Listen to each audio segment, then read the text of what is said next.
Bueno, gracias chicos. Hay que animarse un poco con todo esto. Me alegra que os haya gustado. A ver si me va a salir una lagrimita a mí también. Bueno, estamos ya todos en clase. Estamos ya todos en clase y vamos a continuar donde lo dejamos la semana pasada. Si os acordáis, estábamos viendo un ejemplo... Uy, se me van a acabar las ideas. No esperemos nada. A ver si... venga, a ver si me centro yo también.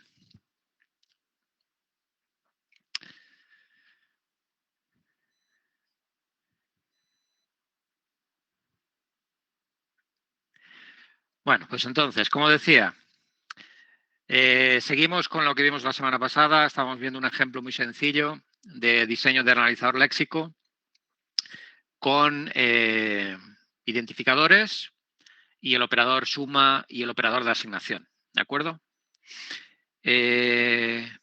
Vimos qué tokens necesitábamos o qué tokens identificábamos para ese lenguaje.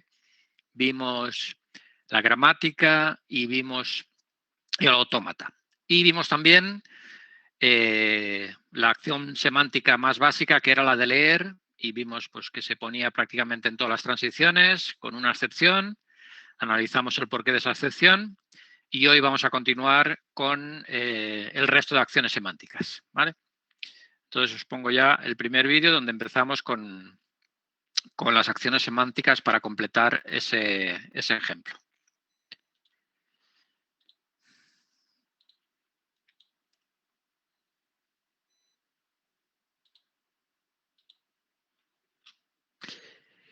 Bien, continuamos con el diseño con la última parte del analizador léxico, la del diseño de las acciones semánticas y casos de error.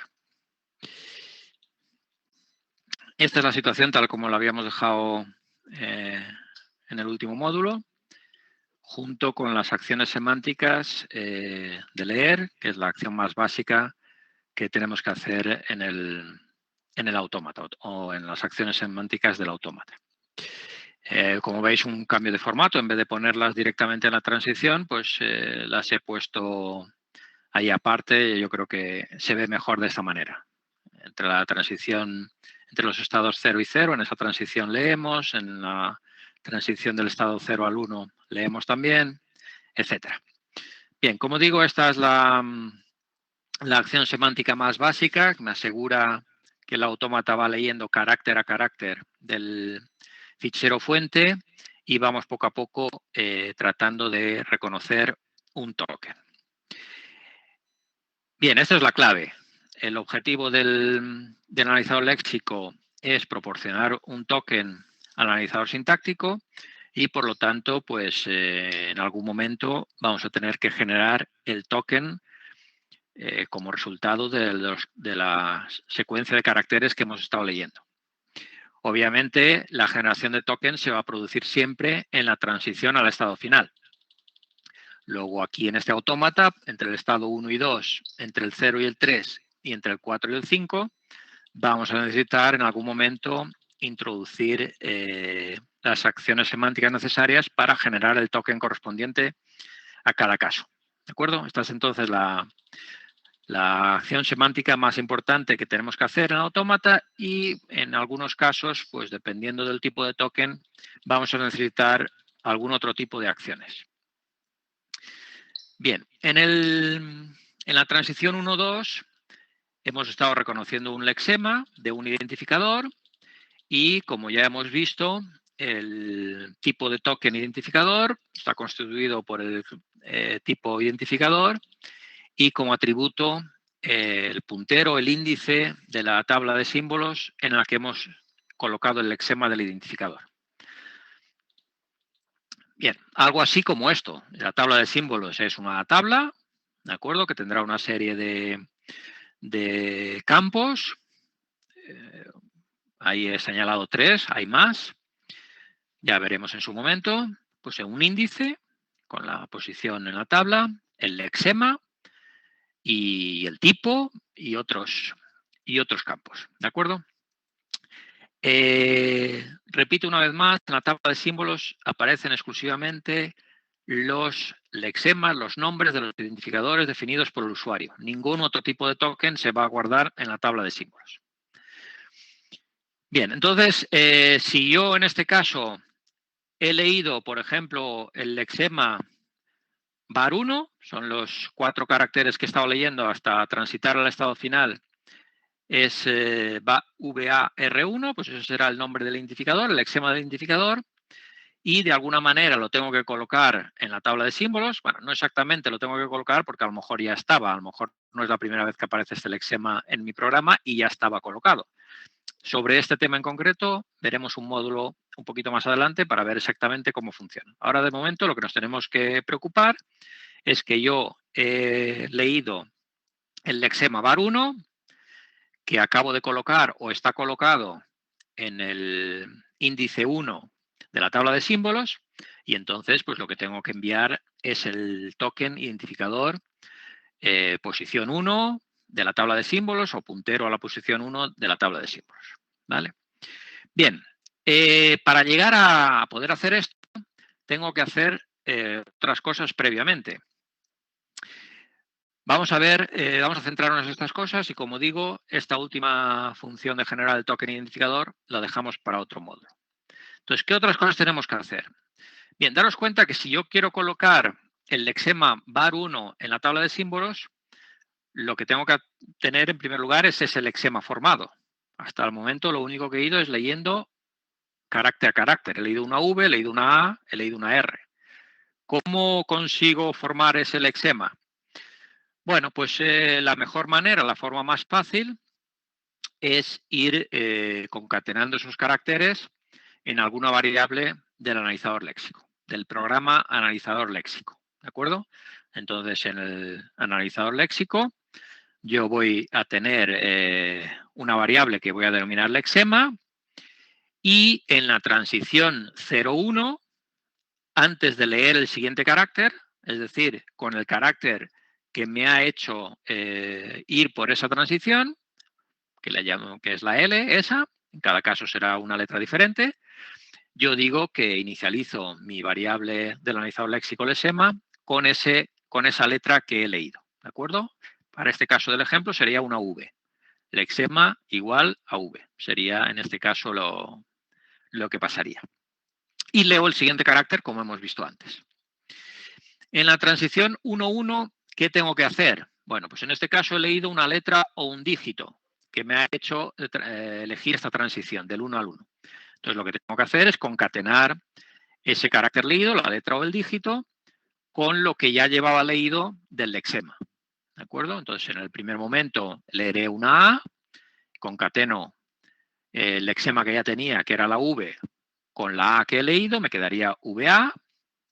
En el siguiente instante concatenaría con la R, y en el cuarto carácter que leo, el 1, pues lo concateno con el 1, formando ya el lexema completo var1. ¿De acuerdo? Cuando transito en la transición 1,2, ya tengo mi lexema completo y podré efectuar con él lo necesario para incluirlo en la tabla de símbolos. Bien, el siguiente tipo de token sería el que correspondiente al operador más. Se generaría en la transición 0,3. Este no me requiere ninguna acción especial, puesto que yo he leído el símbolo más. Esto corresponde en este lenguaje exclusivamente al operador aritmético suma, y por lo tanto no tenemos ninguna duda de lo que tenemos que hacer, ¿de acuerdo? Como hemos visto, pues en una situación general, si tengo los demás operadores aritméticos, pues podría definir un código como el que veis ahí, para que cuando a la hora de generar el token, el atributo del token me informe correctamente de qué tipo de operador acabo de leer. En la transición 0,4 tampoco tengo que hacer nada más que leer. Sé que estoy leyendo el principio de lo que pudiera ser un operador de asignación, y ya lo confirmo al leer el carácter igual, que me hace transitar del estado 4 al estado 5, y en ese estado simplemente genero el token operador de asignación. En este caso no necesito ningún atributo porque toda la información necesaria ya me viene dada por ser un operador de asignación. No hay diferentes tipos de operadores de asignación, no hay nada que matizar. Se trata simple y llanamente de un operador de asignación y tendría entonces, a falta de especificar completamente cómo funcionaría la generación del token identificador, que lo veremos más adelante, como he dicho, tendríamos ya nuestras acciones semánticas terminadas para este caso tan sencillo.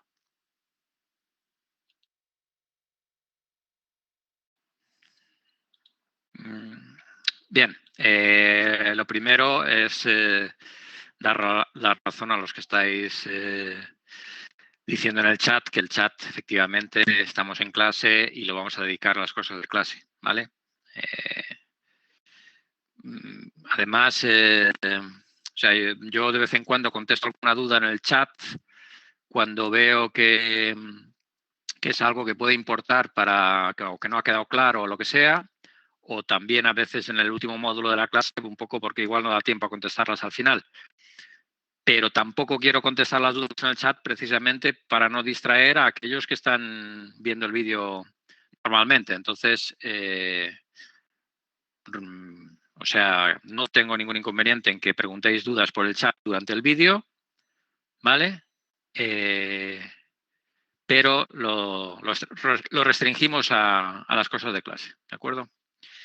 Me preguntaba, a ver, retomo ahora, había una pregunta por ahí atrás sobre concatenar, que sí es diferente de leer. Efectivamente, son dos operaciones distintas, dos funcionalidades distintas. Una cosa es leer un carácter, donde accedes al fichero fuente para leer, y otra cosa es concatenar, que es que la letra o el carácter que has leído, concatenarlo con lo que habías leído en las anteriores veces, ¿de acuerdo? Y para ello utilizas una variable de tu analizador léxico que denominas lexema, que seguramente has declarado de tipo string para poder hacer esto.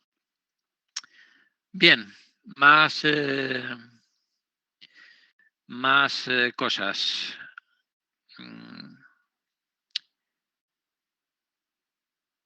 Vale.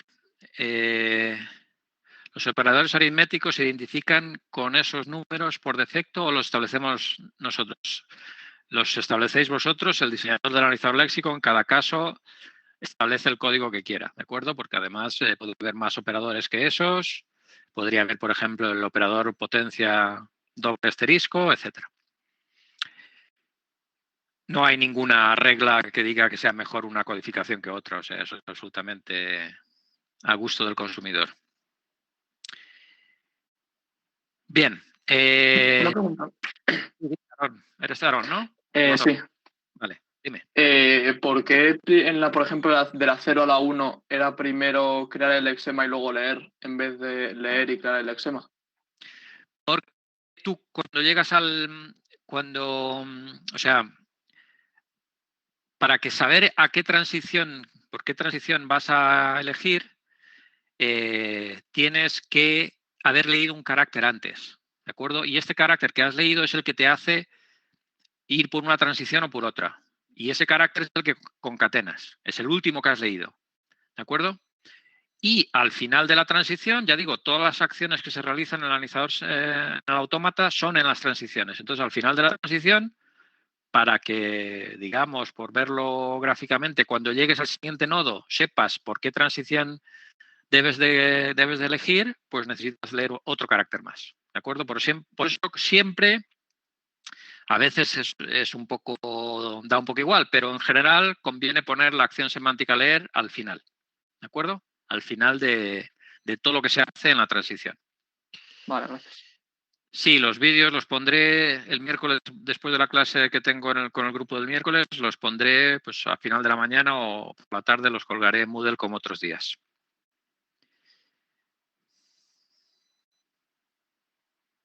No, Jesús, estas acciones semánticas, ya dije por ahí en algún momento que no me gustaba mucho el nombre precisamente por lo que dices, porque Las podemos confundir con el analizador semántico. Son acciones semánticas, pero son del analizador léxico. ¿De acuerdo?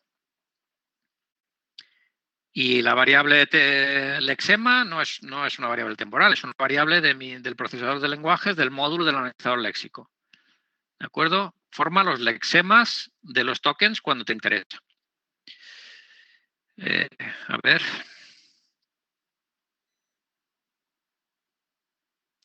Si tenemos un dominio más amplio de posibles tokens a identificar, habría que identificar al 100% cada uno.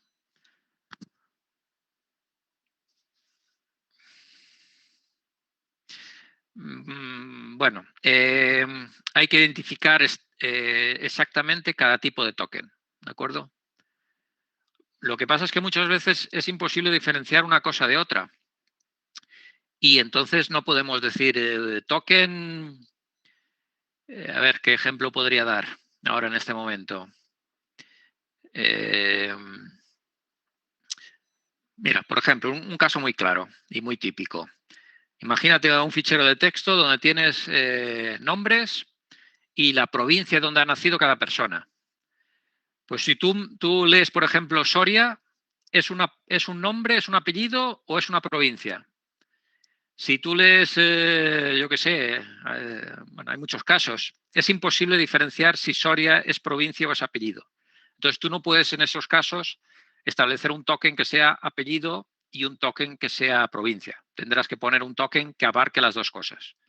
O nombre y apellidos. Es que es también imposible distinguir muchas veces Martín, pues no sabemos si es nombre o apellido, y muchos otros nombres o apellidos se pueden utilizar para las dos cosas. Entonces no se puede distinguir entre nombre y apellidos en general, y a partir del momento en que yo no pueda distinguir un caso, ya no puedo distinguirlo totalmente, y entonces no puedo crear un token nombre y un token apellido. Tendré que crear un token palabra que englobe las dos cosas y ya se encargará el analizador sintáctico o el semántico de distinguirlos si es que se puede de alguna otra manera. ¿Vale?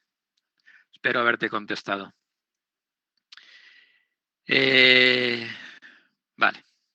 Bien, pues entonces seguiremos viendo cosas de este tipo. De hecho,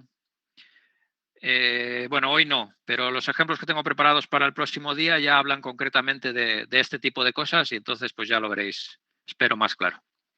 Seguimos, entonces, terminamos, nos faltaba para terminar las acciones semánticas de este analizador léxico. De este analizador léxico, Aarón, ahora mismo no recuerdo lo que me has preguntado, Aarón, ¿quieres repetir, por favor? Que ¿por qué aparecía primero lo de Sí, lo crear de el leer. lexema? Sí, lo de leer. Leer es siempre la última acción que se realiza dentro de la transición porque es el carácter que leemos para que en el siguiente estado se elija el camino a seguir. ¿De acuerdo? Pensar que siempre que entramos al analizador léxico venimos con un carácter leído. El analizador sintáctico, y por lo tanto esto se nota sobre todo cuando estamos empezando, ¿no? Cuando la primera vez que llamamos al analizador léxico, antes de llamar al analizador léxico y que se ejecute el autómata, hay que leer un carácter, ¿de acuerdo? Porque cada vez que entramos al analizador al autómata, tenemos que venir con un carácter leído. Entonces, la primera vez hay que leerlo antes. Las otras veces, lo que nos aseguramos es que en todas las transiciones nos dejamos un carácter leído para la próxima vez. ¿De acuerdo? Y este carácter leído, que siempre lo tenemos por ahí, es la única memoria que tiene el analizador léxico de una ejecución a otra. ¿De acuerdo? Entonces no me sirve para nada. Alguna de las cosas que veremos hoy haré hincapié en esto. No me sirve para nada para decidir si lo que estoy haciendo en este momento. ¿No? Bueno, precisamente para lo que vamos a ver ahora. Vale, venga, pues entonces terminamos con las acciones semánticas de este ejercicio, de este ejemplo sencillo, con la generación del token identificador.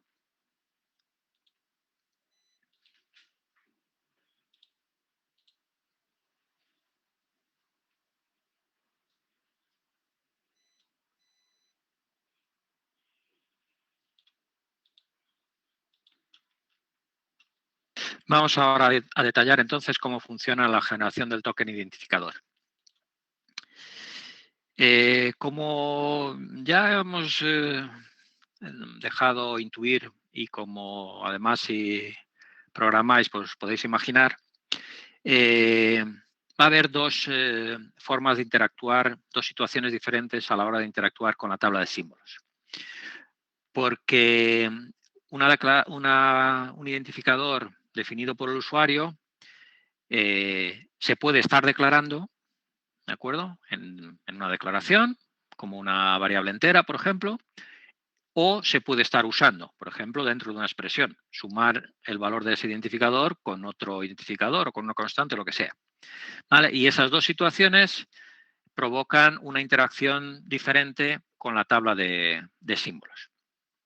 Básicamente, ¿qué consiste esa diferencia? Bueno, pues si yo estoy declarando una variable, esa variable tiene que ser una nueva variable, un nuevo lexema. No puedo, en general, en los lenguajes de programación, no puedo utilizar dos veces la misma variable. Si ya la he definido antes, pues no la puedo declarar de nuevo. Entonces, esa variable que estoy declarando no puede aparecer en la tabla de símbolos. Sería un error si estuviera ya en la tabla de símbolos. En cambio, cuando estoy usando la variable en un lenguaje que exija declaración previa de variables, como son la mayoría hoy en día, y como lo que estamos suponiendo que es este, pues la situación es la inversa. Si yo estoy usando un identificador, este ya tiene que estar en la tabla de símbolos. Sería un error que no estuviera. Tiene que estar declarado previamente y por lo tanto tiene que estar ya en la tabla de símbolos. Entonces, ¿cómo distingue el analizador léxico si nos encontramos en una situación o en otra? Bueno, pues por sí mismo no puede. El analizador léxico, como hemos visto, no tiene memoria más que de un carácter entre una ejecución y otra. No sabe para nada si el anterior token que envió al analizador sintáctico ha sido un token que suponga la declaración de un identificador, o si es un token, por ejemplo, un operador que indique que estoy dentro de una expresión, y por lo tanto el analizador léxico no tiene capacidad de saber si estoy declarando o usando una variable. Entonces vamos a necesitar contar con ayuda del analizador sintáctico, que va a tener el programa del analizador sintáctico, va a tener una variable global, es la solución más sencilla, que veis ahí que he llamado zona de declaración. Es simplemente un flag que se activa cuando voy a declarar una variable y se pone a falso cuando estoy usando una variable. ¿De acuerdo? Es el analizador sintáctico el encargado de manejar esta variable, pero el analizador léxico es capaz de consultar su valor. ¿De acuerdo? Y la he puesto ahí en verde en lo que sería la acción semántica para generar el token identificador.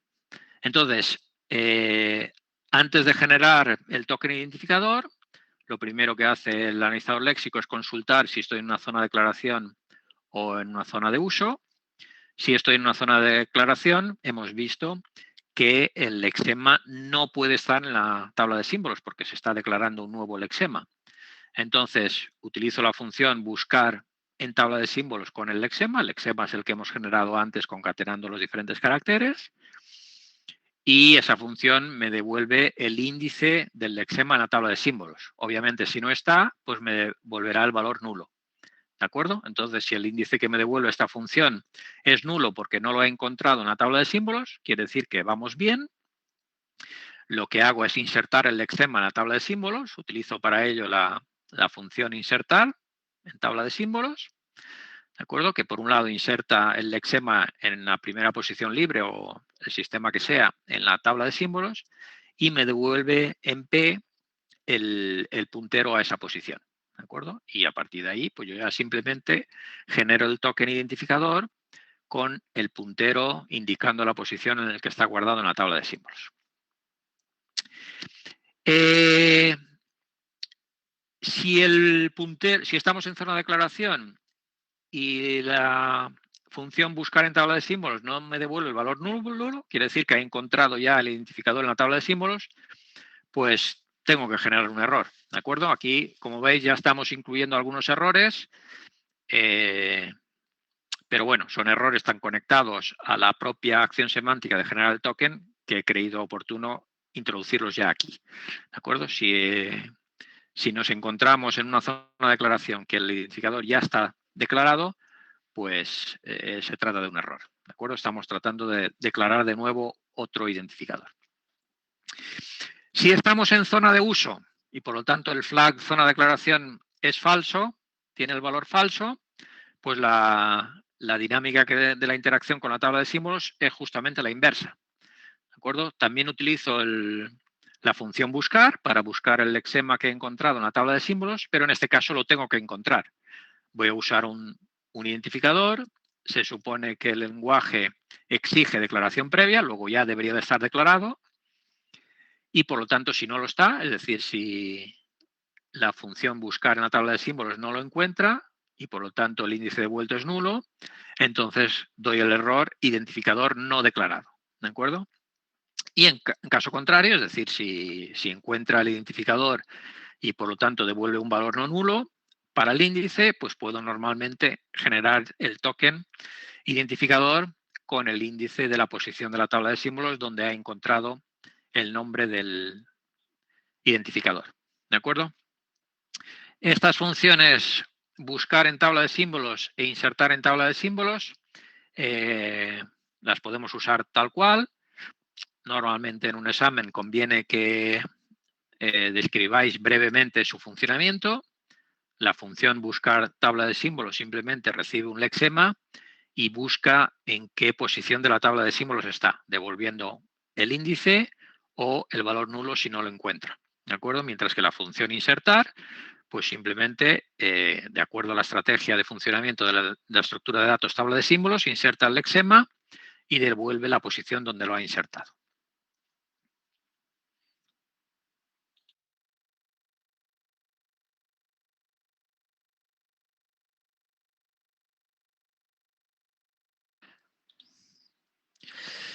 Bien, como habéis visto ahora, pues va a haber mayor número de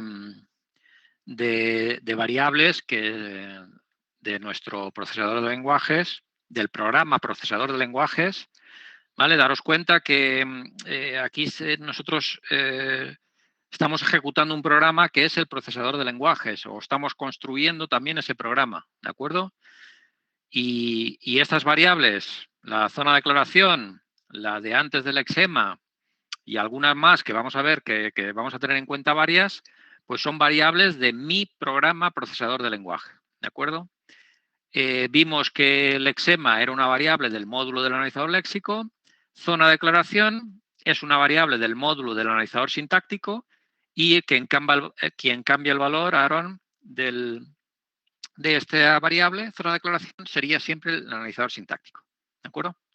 Porque lo que me refería antes, el analizador léxico no tiene capacidad para saber si en este momento estoy declarando o usando una variable, porque no tiene ningún tipo de memoria entre una ejecución u otra. ¿De acuerdo? El analizador sintáctico, ¿cómo sabe que se va a declarar una variable? Pues porque acaba de recibir el token, por ejemplo, int, si estamos hablando de Java o de JavaScript, o float, que voy a declarar un real, o string, que voy a declarar una cadena.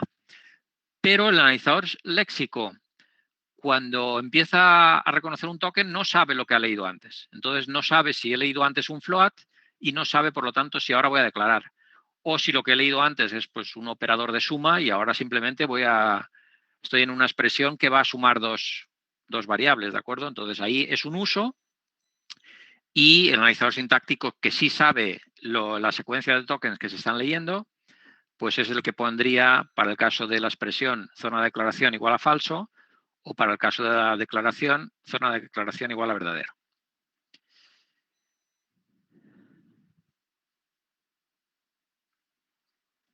Lo que pongo en las acciones semánticas del 0111, pues es lo que las acciones semánticas que se hacen cada vez que se ejecuta, que se transita por esa transición, valga la redundancia. Entonces, la del 01 se realiza una vez porque esa transición solo la hacemos una vez, pero la del 1.1, que es un bucle, se puede realizar muchas veces, entonces esa acción semántica se haría muchas veces.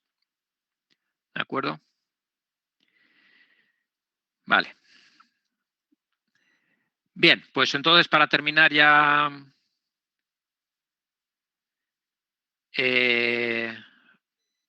date cuenta que nosotros Cristian, estamos haciendo un diseño y no me preocupo de dónde las declaro. Este diseño, una vez que tengas terminado el diseño, cuya última fase son las acciones semánticas y los errores que vamos a ver ahora en el siguiente módulo, esto lo tienes que implementar, ¿de acuerdo? ¿Cómo lo implementamos? Pues básicamente hay que implementar un autómata con las acciones semánticas. En la clase de prácticas que veremos dedicado al analizador léxico os diremos una forma, pero vamos, yo entiendo que estando en tercero de carrera no necesitaríais saber cómo implementar un autómata. Os lo vamos a contar, digamos, una forma de las muchas que podría haber. Y cuando implementéis el autómata, pues claro, todas las variables que necesitéis las vais a tener que declarar. ¿Vale? Entonces, digamos que se declaran cuando estáis ya picando código del procesador de lenguajes.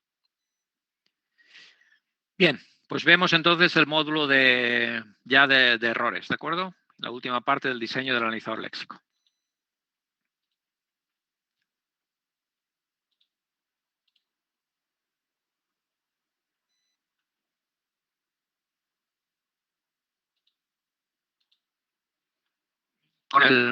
La última fase del diseño del analizador léxico, que es la detección de errores léxicos. Vamos a incorporar una nueva restricción al lenguaje vamos a imaginar que la especificación del lenguaje me dice que los lexemas de identificador válidos pueden contener como máximo 8 caracteres, ¿de acuerdo? Es una restricción, no es muy normal en lenguajes de programación para el identificador, pero el método para detectarla nos va a ser muy útil para diferentes tipos de error. Hasta el momento lo único que habíamos visto son los errores implícitos en el autómata, aquellos detectados por esa frase de ahí. Todos los caracteres no esperados en algún nodo son casos de error. Todos los caracteres no tratados, digamos, con alguna transición en ese nodo son casos de error. Así, por ejemplo, pues en el nodo 4, la única transición válida es con el símbolo igual. Esto quiere decir que si en ese momento tenemos leído un carácter distinto del igual, aquí se va a detectar un error, ¿de acuerdo? Si después del 2 puntos, imaginar que tenemos en el fichero de texto esta secuencia, un 2 puntos seguido de un blanco. Pues si después del 2 puntos leo el carácter en la transición 0,4 y es un blanco, la transición 4,5 evidentemente no la puedo ejecutar, pues que me exige un igual y entonces detectaría un error, ¿de acuerdo? Estos errores se suponen, no los voy a poner en el autómata porque sería muy largo y además pues emborronaría todo el autómata.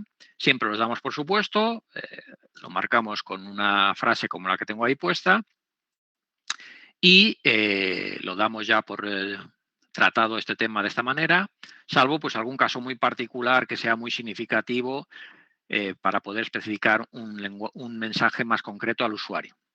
En este caso, si encontramos un blanco después del 2 puntos, pues enviaríamos un error genérico de carácter no esperado.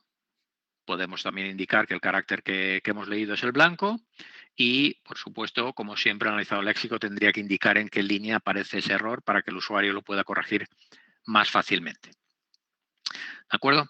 Por ejemplo, en el estado 0, si el primer carácter que leo es un igual, pues también tengo un error. No hay ninguna transición válida para el símbolo igual, también tengo un error. ¿De acuerdo? Sin embargo, en el estado 1, eso no sucede porque yo tengo transiciones previstas para letra y dígito y he definido esta otra transición comodín que me vale para cualquier otro carácter. Entonces, en el estado 1 nunca se detectaría un error de carácter no esperado. ¿De acuerdo? Esto me viene muy bien, como ya dijimos en su momento, para tratar casos como este, donde me aparezca en el fichero fuente, límite, 2 puntos igual, sin ningún espacio en blanco entre ellos. ¿De acuerdo? Yo leo límite, Cuando termino de leer las letras del lexema límite, leo el 2 puntos, esto es otro carácter, genero el token identificador y el 2 puntos, como en esa transición 1-2, si os acordáis, no leíamos, pues el 2 puntos me lo guardo para la siguiente vez que me llamen al analizador léxico y transitaría de 0 al 4 con el 2 puntos que tenía leído. ¿De acuerdo? Si yo no quiero permitir esto, es decir, que en mi lenguaje quiero considerar que entre el límite y el operador de asignación tiene que haber al menos un delimitador, pues en la transición 1-2 tendría que, no podría poner otro carácter, tendría que poner un delimitador, pues por ejemplo un espacio en blanco, y ejecutar la acción leer. ¿De acuerdo? Esto lo veremos en varios ejemplos en próximos días. Y entonces me queda por tratar el error de cómo detectar, de cómo comprobar si el nombre del identificador es correcto porque tiene como mucho 8 caracteres. ¿De acuerdo? Entonces, ¿cómo lo hago? Bueno, tengo dos opciones. Una es que mi autómata definir 8 transiciones para los 8 caracteres del identificador como mucho. Es decir, tendría que poner del estado 0 al estado 1, pues recibo una letra, del 1 al 2, letra o dígito, del 2 al 3, al 4, al 5, al 6, al 7, al 8, letra y dígito, y del 8 al 9, pues si leo otra letra y dígito sería un error, porque ya tendría más de 8 caracteres, y si recibo otro carácter, pues supongo que doy por terminado el nombre de identificador y llegaría a un estado final. Pero también habría que llegar a estado final en cada uno de los 8 estados previos, porque el nombre de identificador también puede tener 2, 3, 4, 5 caracteres, ¿de acuerdo? Es decir, sería un analizador léxico mucho más complicado, el autómata con muchos más estados. Imaginar además el caso de las cadenas de caracteres que pues, pueden tener como límite 128, son situaciones típicas, que tener un máximo para las cadenas de caracteres, las que van entre comillas, de 128 caracteres, etcétera, pues obviamente esto se va de lo lógicamente asumible. Entonces voy a asumir otra estrategia, que es mantener el autómata tal como está, definido ahí, y simplemente utilizar una variable contador para ir contando cuántos caracteres voy leyendo para el lexema del identificador. Entonces, en la transición 0-1, inicializo el lexema con la letra leída, además inicializo la variable contador, es el primer carácter del lexema, con el valor 1, y leo el siguiente carácter. Y en la transición 1-1, pues en este caso sigo concatenando el lexema, como hemos visto antes, e incremento el contador. Cada vez que pase por esa transición, incremento en 1 el contador, ¿de acuerdo? Y, por supuesto, leo el siguiente carácter. ¿Cómo se me modifica ahora la acción semántica de generar token en la transición 1-2? Bueno, pues aquí lo veis, ¿de acuerdo? Tenemos lo que había antes, estaría aquí, ¿de acuerdo? Lo que vimos en el módulo anterior sería esta parte de aquí, y hemos añadido simplemente una comprobación previa donde la variable contador preguntamos si tiene más de 8 caracteres, en cuyo caso daríamos un error, nombre de variable muy largo, y si el variable contador pues no tiene más de 8, quiere decir que tiene 8 o menos, ¿de acuerdo? Como mínimo tendrá 1, porque para llegar al estado 2 tenemos que haber pasado del estado 0 al 1, y ahí contador tendrá 1. Entonces la posibilidad de que no haya caracteres no existe. ¿De acuerdo? Y en caso, vuelvo a repetir, que contador tenga 8 o menos, pues ejecutamos la acción semántica como lo teníamos antes para interactuar con la tabla de símbolos y generar el token identificador. La llamada al módulo de error, esa función, error con el mensaje nombre de variable muy largo, pues es una llamada al módulo de gestor de errores, que normalmente en nuestro analizador léxico, en vez de poner la cadena con el mensaje de error, lo que pondremos es un código, error 7, y el módulo gestor de errores, pues ya sabe que el código 7 es nombre de variable muy largo, ¿de acuerdo? Y esta función, pues, es esta llamada al gestor de errores que tendría que informar al usuario del error concreto que se está produciendo y la línea del fichero fuente donde se produce el error. Vale, pues con esto terminamos de ver este ejemplo, terminaríamos el diseño del analizador léxico para este caso y si está todo correcto y creemos que ya tenemos todo correcto, pues nos pondríamos a implementar el procesador de lenguajes o el módulo del analizador léxico.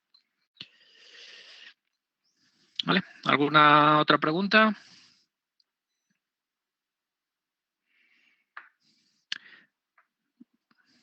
Bien, pues vamos a hacer un parón en la acción 04. A ver, ¿cuál era la acción 04?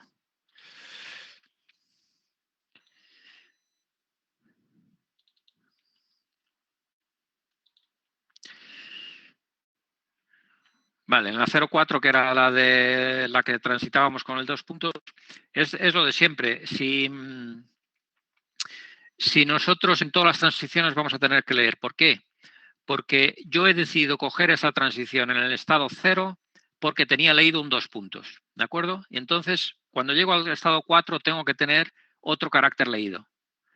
Si sigo con el 2 puntos, pues me va a dar un error porque se cree que he leído otro 2 puntos. Entonces tengo que leer otro carácter esperando que sea el igual para que me dé el único token válido en esa situación, que sería el 2 puntos igual. ¿Vale? Entonces, siempre pensar, tenerlo siempre muy presente esto. El carácter por el que transito se ha leído en la transición anterior. ¿De acuerdo? Y según hacemos la transición, hacemos todas las acciones semánticas de la transición, cuando llegamos al siguiente estado tenemos que tener un carácter nuevo. ¿Y cómo lo hacemos? Pues leyendo. ¿De acuerdo? Bien, hemos terminado con este ejemplo. Antes de ver el siguiente, a partir de ahora ya solamente vamos a ver diferente casuística relacionada con el analizador léxico, de diferentes tipos de token, cómo se tratan, etcétera.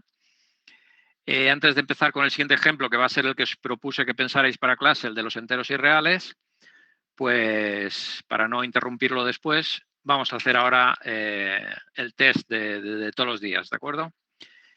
Un poquito más largo que el de la semana pasada, también es un poquito más difícil. Y entonces os voy a dar 7 minutos y la misma dinámica de la semana pasada, ¿de acuerdo? Cada minuto o fracción que os paséis de los 7 minutos penaliza. Cada segundo que terminéis el test antes de los 7 minutos bonifica. ¿Vale?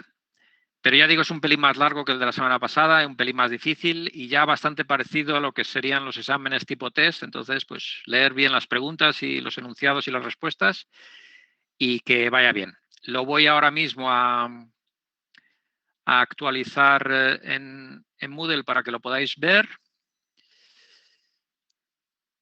Y en cuanto lo que tengáis disponible, lo digo y empezamos el tiempo.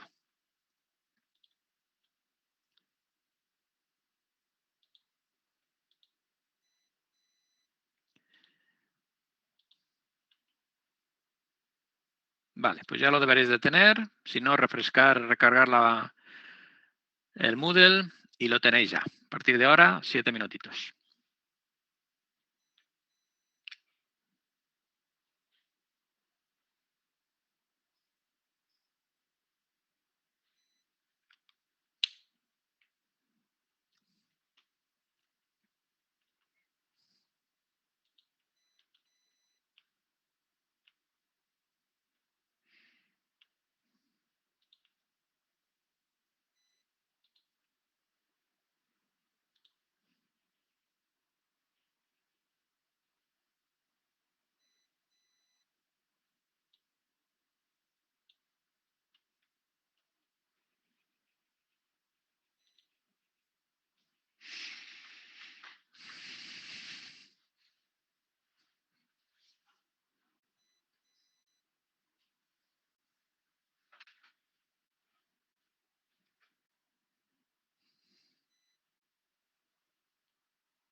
Sí, Alejandro.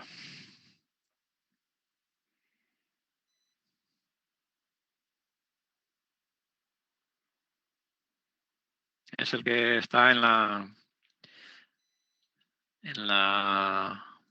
bajo la etiqueta de clase 2.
Queda un minuto aproximadamente.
Bueno, pues ha acabado los 7 minutos. Podéis terminarlo sin problema, los que aún no hayáis terminado. Muy bien, muy bien. Mucho mejor que el grupo de ayer. Ahora os preguntaré. Nieves, Rubén, Daniel, Rosana, todos con todo acertado y muy bien. Esther, este sería el momento de decirte, tengo que escribir 2 veces o 100 veces murciélago es válido. Bueno, a ver, me vais a ser sinceros.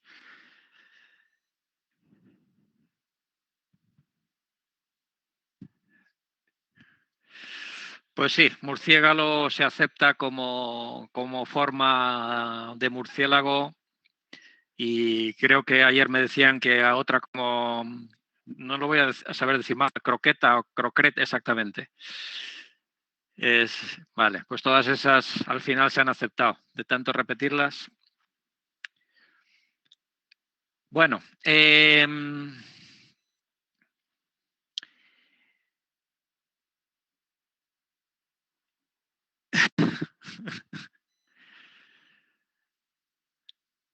del...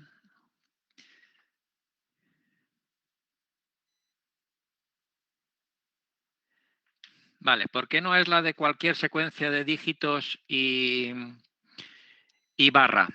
Porque al menos tiene que haber un dígito entre cada barra. ¿Vale? Os lo enseño si queréis. Estáis viendo la pantalla, me imagino.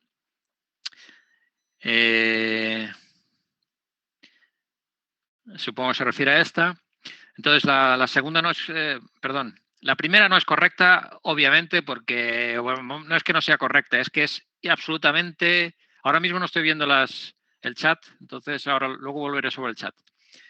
La primera, expresiones aritméticas, eso es un error gravísimo porque las expresiones nunca van a ser un token, ¿de acuerdo? No son el elemento más pequeño que podemos reconocer en un texto. La expresión siempre está formada por operandos y operadores, entonces como mínimo los tokens serían los operandos y los operadores, nunca la expresión. Secuencias de 2 dígitos separado por barra tampoco es correcta, porque no es mínimo 2 dígitos, como mínimo hay 1. Después del dígito puede venir inmediatamente la barra y también se reconoce.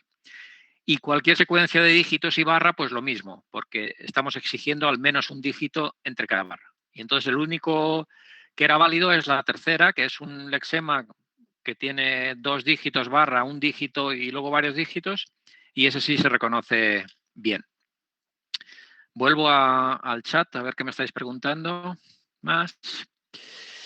Bien, el del que de antes, en el próximo ejemplo creo que ya lo voy a poner expresamente, a veces se me olvida ponerlo. Del me refiero a cualquier carácter que en mi lenguaje tenga el único propósito de separar los tokens. Normalmente, pues el blanco y el tabulador son los delimitadores más comunes. A veces el salto de línea también es delimitador, depende del lenguaje, ¿de acuerdo? Pero son simplemente caracteres que no tienen ninguna función en el lenguaje más que separar los caracteres que sí forman parte de los tokens. Ejemplo más típico, el espacio en blanco, ¿vale?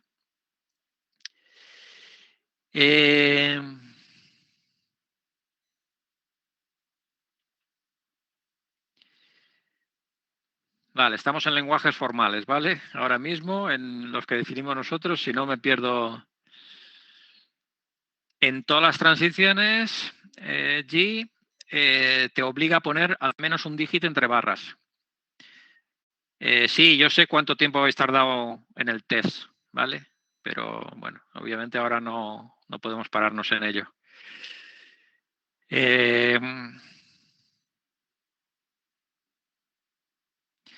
El token constante real lexema,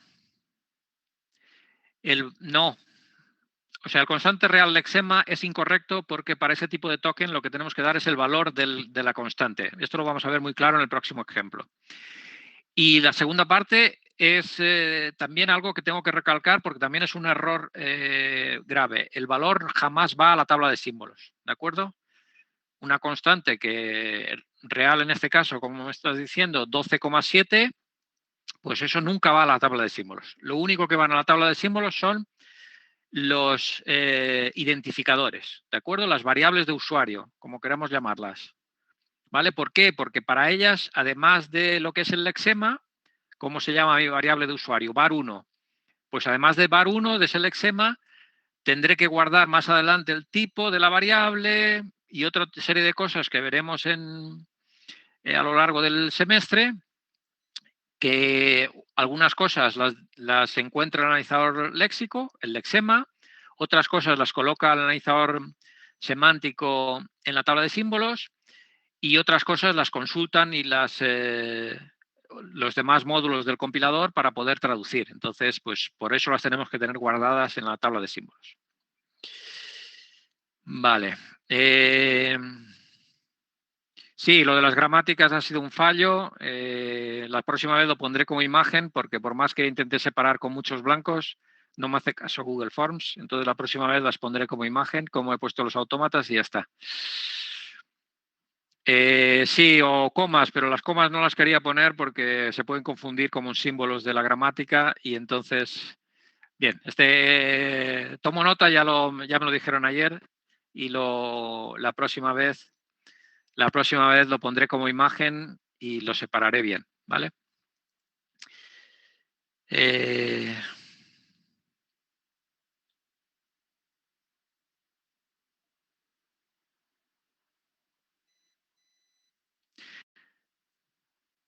Lo de que una gramática no es adecuada para generar un analizador léxico, en el caso concreto este que estamos hablando, del test, había un ejemplo de una regla que...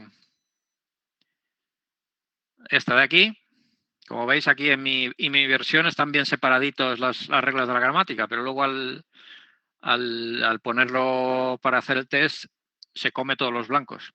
Esta regla que señalo aquí, bueno, ya no la señalo que si no, no se ve, esta que estoy rodeando no es una regla válida porque no es uno de los dos formatos válidos para la gramática regular, que son o no terminal implica terminal o bien no terminal implica terminal no terminal, ¿vale?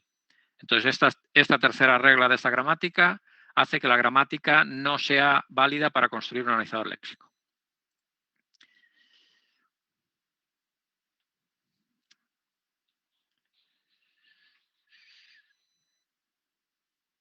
Bueno, Julián, vale muy poquito, pero es por romper un poco...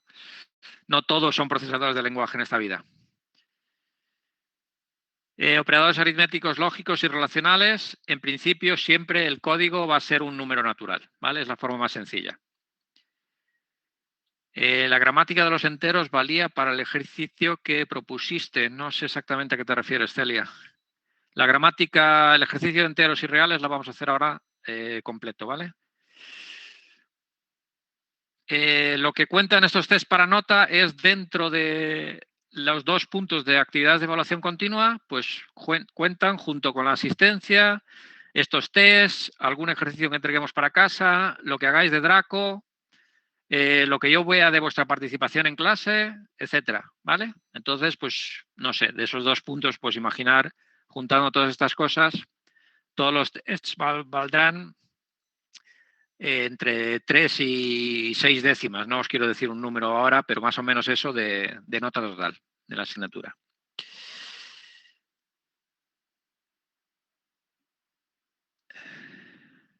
Draco lo podéis acceder, tenéis el enlace tanto en Moodle, creo que está justo debajo de la clase, del enlace a la clase, y también desde la web de la asignatura. Sí, os podéis ir apuntando a Draco, ya lleva desde la semana pasada abierta. ¿Vale? No, los puntos de los tests son diferentes de los de Draco. Draco sería digamos que para las actividades de evaluación continua tendremos en cuenta pues 5 o 6 cosas. Una es Draco, que es de las importantes, Draco. Otra es estos tests, también será de las importantes, pero también otras más cosas, ¿vale? Al final hacemos un poco la composición de la nota de los 2 puntos de activación de actividades continuas, pues viendo un poco todo lo que se han hecho, qué es lo que se ha hecho más, menos, y no haremos nada por por bajar la nota, sino todo lo contrario. Vale, pues paramos entonces para luego ver el ejemplo completo de enteros y reales y os dejo con un vídeo divulgativo. En 5 minutos continuamos.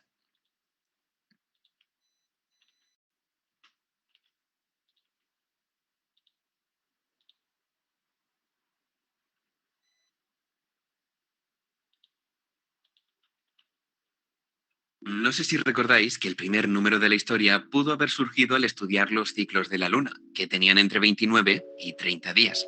Pues bien, las estrellas también tienen ciclos, que son un poco más sutiles, pero que han podido cambiar nuestra manera de hacer matemáticas durante siglos. Hoy sí que sí. Hoy comenzamos la historia de los números. Y para ello tenemos que retroceder 40.000 años hasta llegar al hueso de Lebombo, un hueso con el primer número escrito de la historia, el 29. Y no parece un hecho aislado. Todo el Paleolítico está lleno de piedras, objetos, pinturas, huesos, con alrededor de 30 marcas. ¿Por qué esta obsesión por el número 29?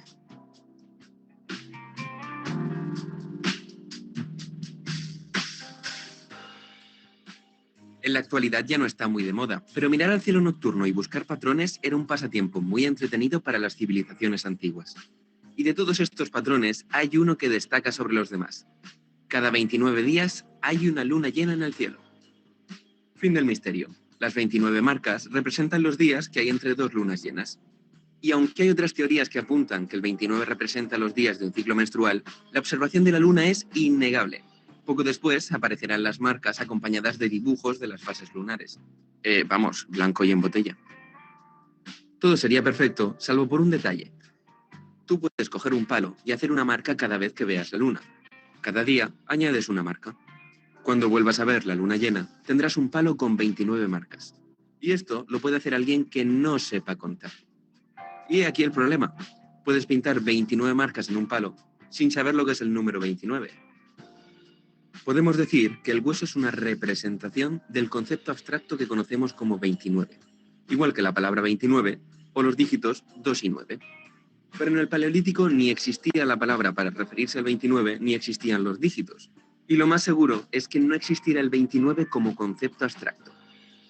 Por ejemplo, un cavernícola no encontraría ninguna relación entre el hueso de Lebombo y un montón con 29 manzanas, porque todavía no existe el concepto de número que relaciona ambas ideas. La pregunta entonces es clara. ¿Cuál fue el primer número conceptual que inventó el ser humano? En realidad no fue uno solo, fueron 3. El 1, el 2 y el muchos.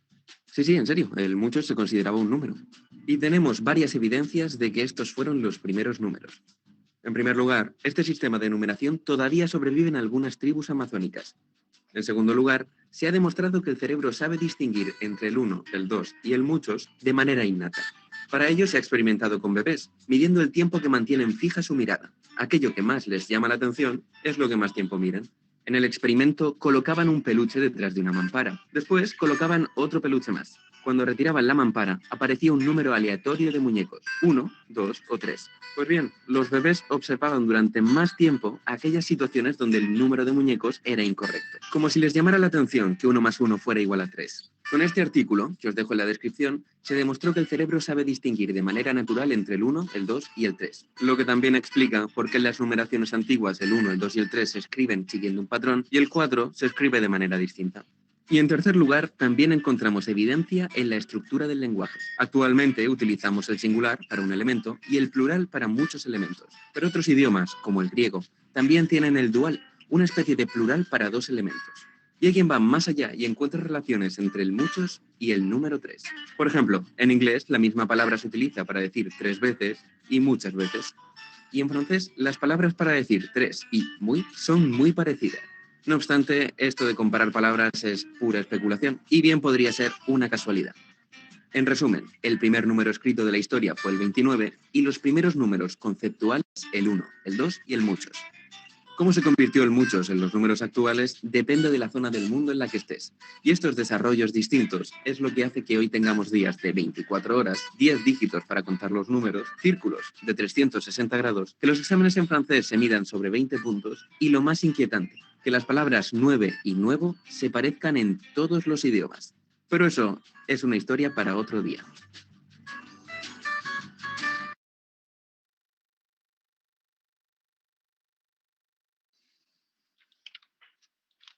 Bueno, perdón por el inicio, que tenía puesto el siguiente. Pero bueno, ha sido solo unos segundos.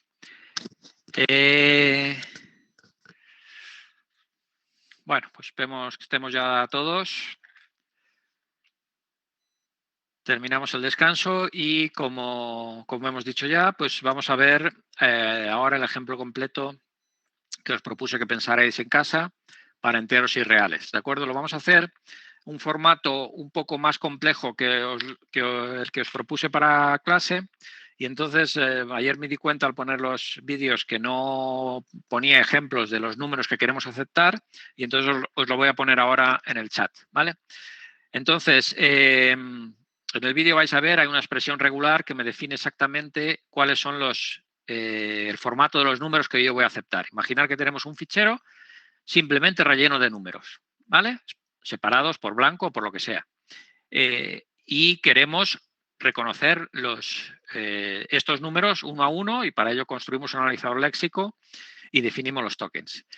Los formatos de números que vamos a admitir son pues el número entero, sin más, el número real con parte decimal y luego que esto fue lo que más o menos os propuse para casa, y luego vamos a admitir también con exponente, ¿de acuerdo?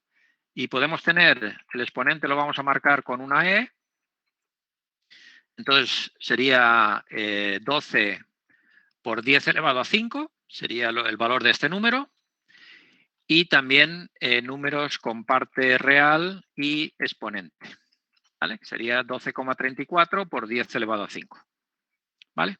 Estos son básicamente los formatos de los números que vamos a admitir para que lo tengáis un poco el ejemplo y no tan abstracto como aparece en el vídeo. Vamos entonces a ver el vídeo de diseño del analizador léxico capaz de reconocer este tipo de formato de números.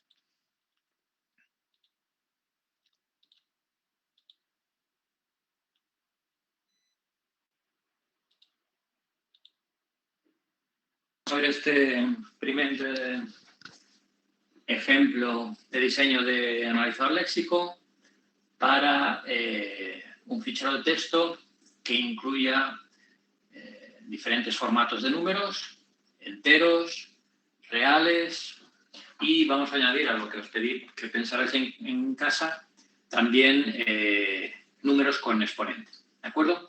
Esta sería la expresión regular que me define cuál es el formato que yo quiero reconocer. La D, como siempre, es un pseudoterminal que puede ser cualquiera de los 10 dígitos. El más indica que se pueden repetir uno o más dígitos en ese punto, ¿de acuerdo? Pero al menos uno. El punto es el terminal punto. El corchete indica opcionalidad, es decir, esta parte punto de más puede existir o no dentro de una cadena válida.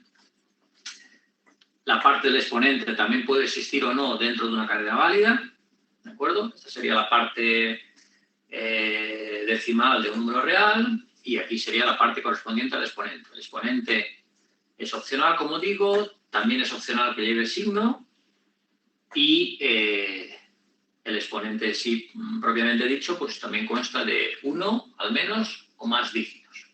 Como veis aquí, la característica es que tanto la parte entera como la real como el exponente exige que al menos aparezca un dígito. Hay otros formatos de números donde no se exige que aparezca ahí un dígito. ¿De acuerdo? Aquí sí. Lo primero que tenemos que ver son qué tokens vamos a definir para este formato de números. Bien, una cuestión importante, alguien podría pensar, bueno, pues constante, token constante y como atributo, pues el valor de esa constante, ¿no? Bien, la cuestión es que eso podría ser válido, pero choca un poco, con el formato de representación de las cosas dentro de los ordenadores actuales. Y ese formato es diferente para los números enteros que para los números reales, ¿de acuerdo? Los números enteros se representan simplemente pues, en binario y con el valor en binario del número entero, mientras que para los números reales se utiliza la representación de coma flotante. ¿De acuerdo? Como existen dos representaciones internas diferentes para estos dos tipos de números, nosotros vamos a ir adelantando ya esto y vamos a definir dos tipos de token. Uno, constante entera, cuyo atributo va a ser el valor de la constante, ¿vale? 52, pues valor 52. Y constante real. También con atributo valor, pues 2,5, pues su valor. Y dentro de las constantes reales vamos a incluir todos los números que llevan exponente. Bien.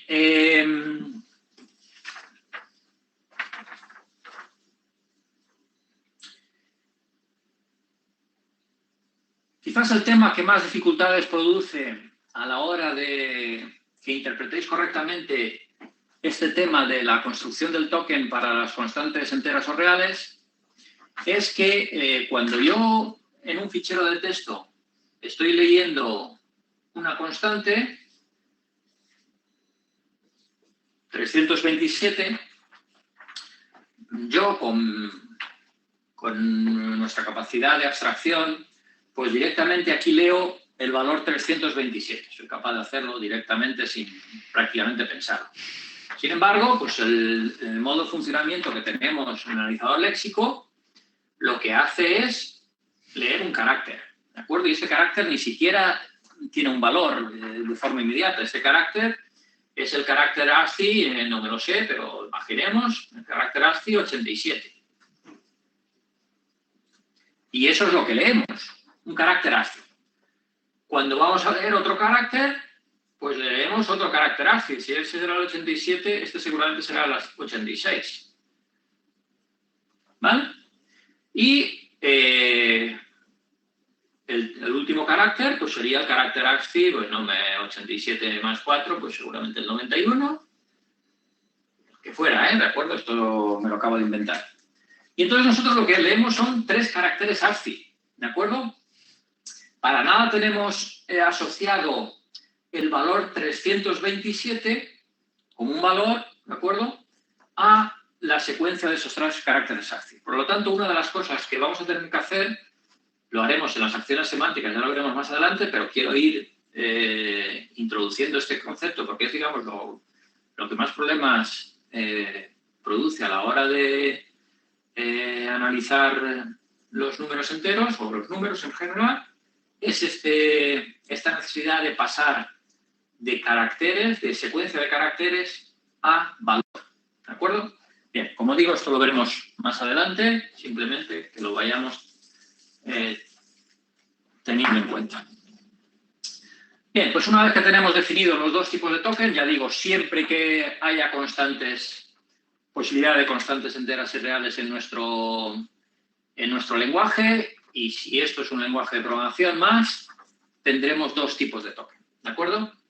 En cambio, si tenemos, por ejemplo, constantes enteras representadas en formato binario y constantes enteras representadas en formato octal o hexadecimal, ¿de acuerdo? Ahí no hay diferencia de token. ¿Por qué? Porque todas esas constantes en formato binario o en formato octal, al final se van a representar por su valor. Además, se representarán internamente como un número binario, por lo tanto, todas son el mismo tipo de token. El binario se transformará posteriormente, no se transformará porque ya está en binario, el octal y el decimal, o el formato que sea, se van a transformar siempre a binario, por lo tanto, no hay realmente ninguna diferencia en la necesidad de expresarlos de manera diferente y todos esos cambios de formato se representarían como un único token. En cambio, entre entero y real sí hacemos la distinción por los motivos que os conté antes. Segundo paso sería la gramática.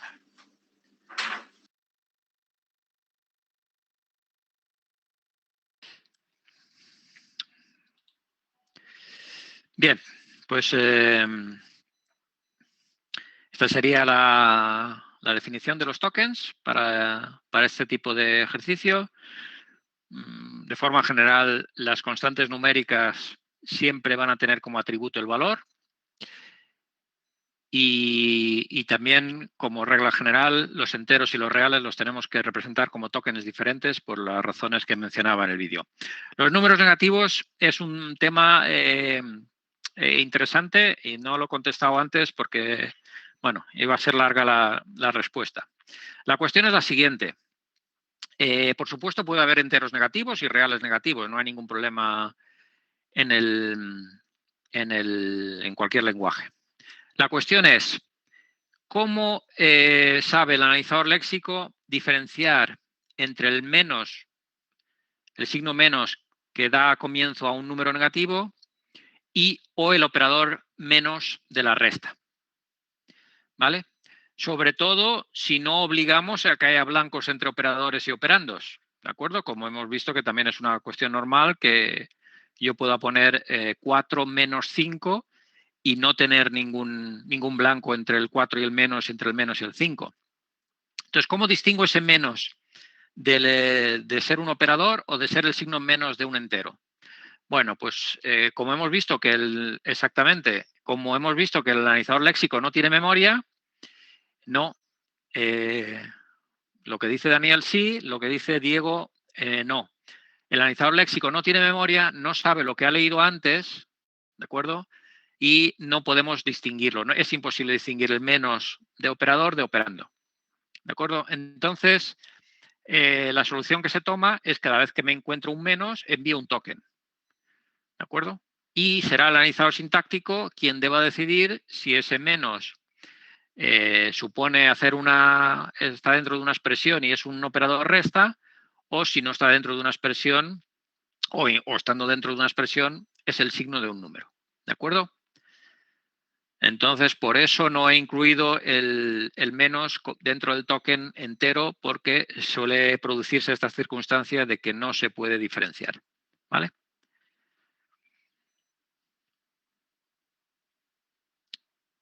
Bien. Sí, si yo hubiera dicho que en este ejemplo no, porque no hay otros operadores, pero pensemos en un lenguaje de programación que tiene todas las cosas que pueden aparecer en un lenguaje de programación, incluido el operador menos y los enteros negativos. Entonces, en ese caso, el menos sería el operador menos, ¿de acuerdo? Lo podemos llamar igual. El analizador sintáctico tendría que hacer la diferencia entre el signo y el operador menos, ¿vale? Pero lo podemos llamar de una sola manera. Vale, pues entonces continuamos y vamos a ver la gramática para este ejemplo.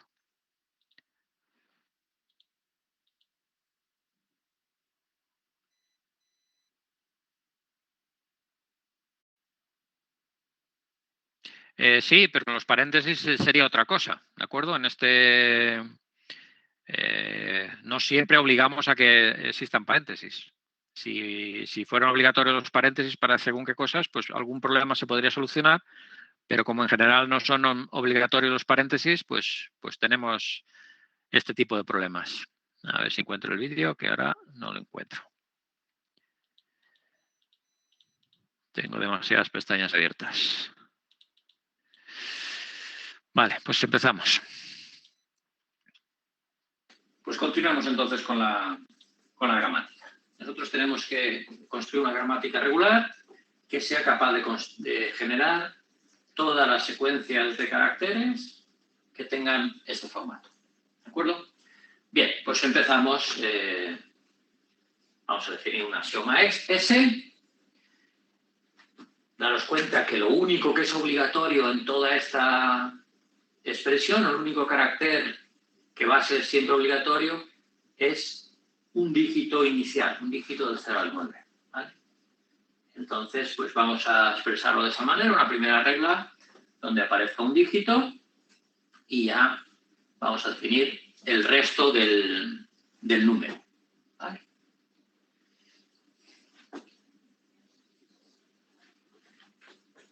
Bueno, como siempre, aquí pondríamos esta comodín que ya tenemos, donde el delimitador pues serían los delimitadores que me hubieran indicado para este fichero. Vamos a suponer que el blanco y el tabulador.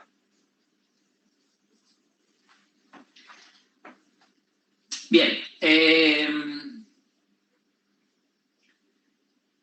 Una vez que tenemos el primer dígito, que ya nos aseguramos con esta regla, a continuación del primer dígito, ¿qué puede haber? Bueno, pues aquí puede haber muchos dígitos, ¿de acuerdo? Entonces vamos a poner aquí una regla que me permita añadir todos los dígitos que yo quiera a esa parte decimal del número, ¿de acuerdo? Y obviamente, como todo lo demás puede anularse, es opcional y puede no existir, pues voy a poner ya ahí una lambda. Quiere decir que yo puedo generar un primer tipo de números que sería con un dígito seguido de tantos dígitos como quiera, pero incluyo ninguno. Es decir, puedo aplicar en un primer momento esta regla lambda después de esta, con lo cual tendría una constante de un único dígito decimal, ¿vale? Que sería perfectamente correcto, ¿vale? Pero también puedo generar, pues, dn, aquí aplicar 3 o 4 veces esta regla y tendría un número y al final la lambda, y tendría un número, una constante con 4 o 5 dígitos. Bien, una vez que tenemos tratado este primer término, el segundo, ¿vale? Podemos generar también algo que empieza por punto, seguido por al menos un dígito. Vamos a llamarlo la fracción. Vamos a utilizar la f de fracción, ¿vale? Entonces, en esta fracción, ¿qué puede haber? Bueno, pues como mínimo tiene que haber un dígito, ¿vale? Me exigen un dígito. La manera de hacer que haya al menos un dígito es poniendo ahí una f y usando otro no terminal para que no pueda acabar aquí, sino que no pueda acabar aquí con lambda, por ejemplo, sino que tenga que continuar. Y entonces, pues esta f', que sería el resto de la fracción, de la parte decimal, pues podría tener ya muchos más dígitos, y entonces si pongo el bucle para que me pueda repetir, es decir, que puede haber aquí muchos más dígitos. ¿Y qué otras cosas puede haber? Bueno, pues evidentemente esto puede acabar, es decir, si el número no tiene signo, pues acabaría aquí, con lo cual pues esta f' tiene que desaparecer en algún momento, pero también podría continuar con el exponente. ¿Daros cuenta? Si tiene exponente siempre va a empezar por una e. Pues esta e sería un símbolo terminal, ¿de acuerdo? Y aquí, en el no terminal e mayúscula, pues vamos a tratar todo lo relativo al exponente de este número. Vale, ya no nos tenemos que preocupar de la e, porque ya la hemos incluido aquí, ¿de acuerdo?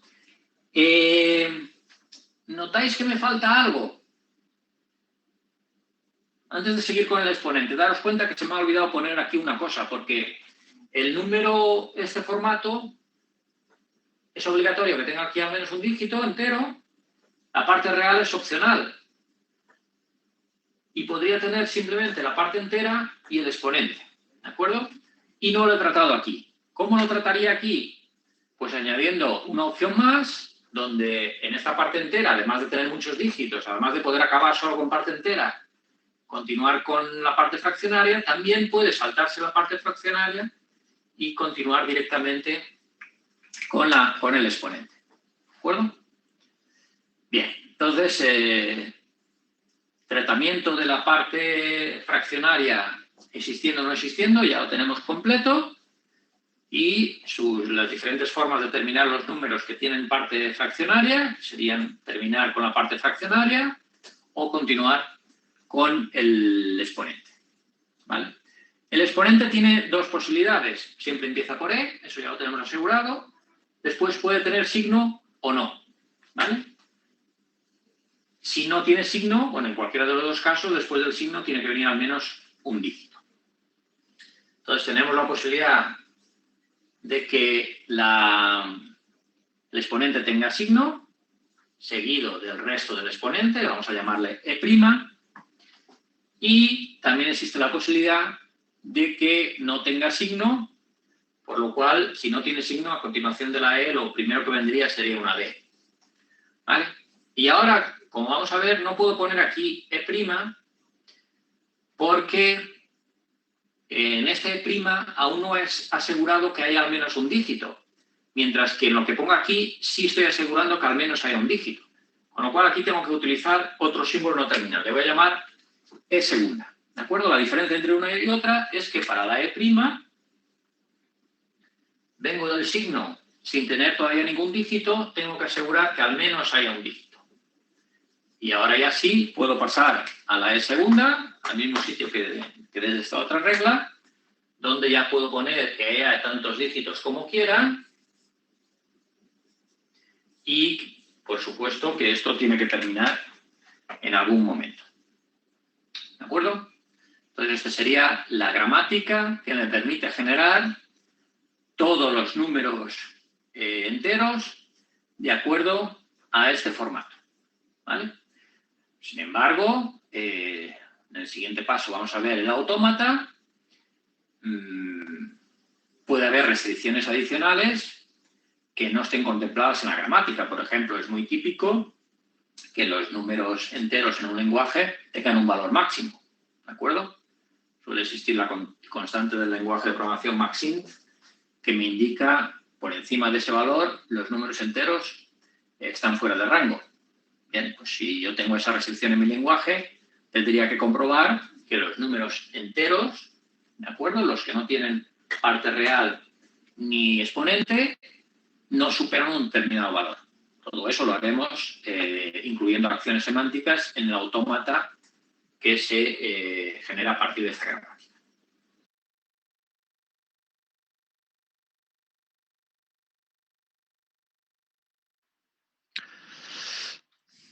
Bueno, pues vamos a ver lo que me decís, que estaba muy animado el chat.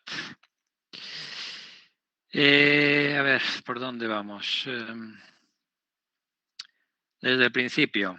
Aarón, con este formato estás permitiendo que se escriba 04,76. Pues sí, claro que lo permito. Es una forma válida de escribir el número.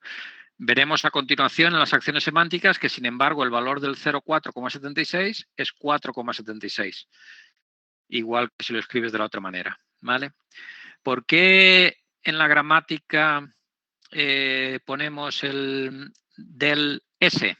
Bien, es para el caso de que yo empiece el analizador sintáctico, pida un token, el analizador léxico empieza leyendo un delimitador, imaginar que entre dos números hay 17 blancos. Entonces, pues él va leyendo todos los blancos y mientras está leyendo blancos, como no está realmente empezando a leer un número, sigue en el estado inicial. ¿De acuerdo?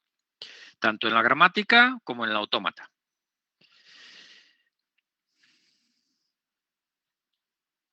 Efectivamente, lo que dice David sobre los espacios en blanco es correcto.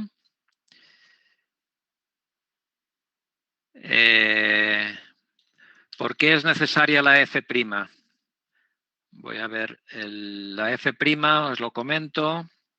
Bien, es simplemente para asegurar que después del punto hay por lo menos un dígito, ¿de acuerdo? Que la parte real del número, después del punto o la coma decimal, hay al menos un dígito. Entonces, por eso separamos en dos no terminales y en uno de ellos aseguramos que siempre pasa por ahí habiendo al menos un dígito. Efectivamente. Celia, esa es la razón. ¿Por qué después del punto no lo dejas en blanco? Después del punto, si te refieres a la regla, yo en principio quiero que después del punto vengan más cosas, entonces no lo puedo dejar en blanco. ¿Vale? La L es de elevado. La E es de elevado, sí, es de exponente. Efectivamente.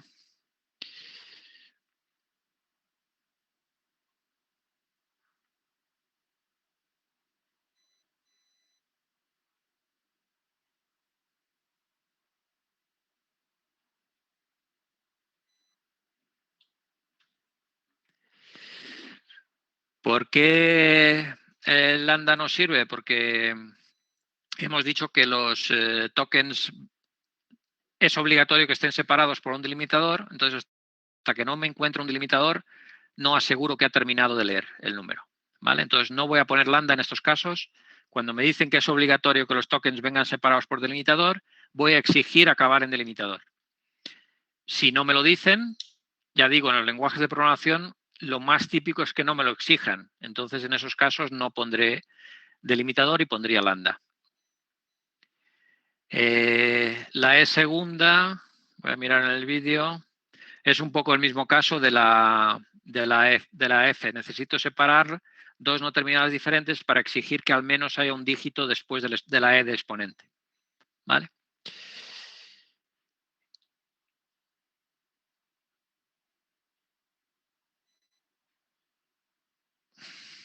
Efectivamente, porque no puedes dejar el exponente solamente con el signo y sin dígitos, pues para eso separo la E' de la segunda.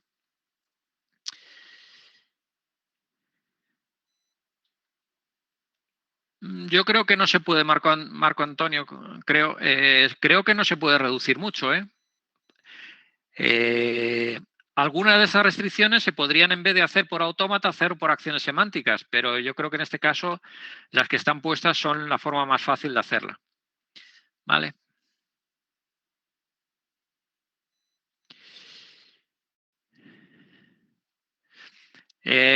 Carlos, la forma terminal, terminal, no terminal no es válida, ¿de acuerdo? Solo, repito, en los analizadores léxicos utilizamos gramáticas regulares obligatoriamente y solo tienen dos formatos de regla. En la parte derecha un terminal o en la parte derecha un terminal y un no terminal. Vuelvo a repetir, creo que no se puede reducir mucho. Entonces sería cuestión de darle vuelta, pero no creo que se pueda reducir mucho, ¿vale? Para este lenguaje, para este formato de números.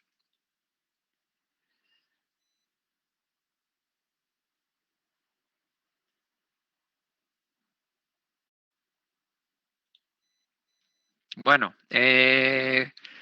a los que me están diciendo que se puede reducir, me la mandáis reducida, pero cumpliendo todas las restricciones que cumple esta gramática, ¿de acuerdo? Que haya al menos un dígito en la parte real, en la parte entera, en el exponente, etcétera. A ver si, y por supuesto lo valoraré, si lo conseguís hacer, lo tendré en cuenta, ¿vale?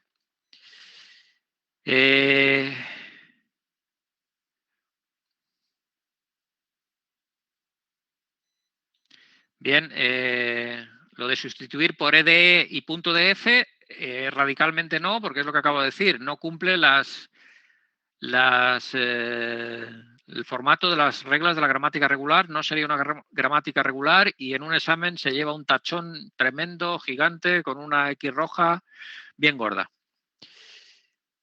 No puedo poner dos símbolos terminales, efectivamente, como dice...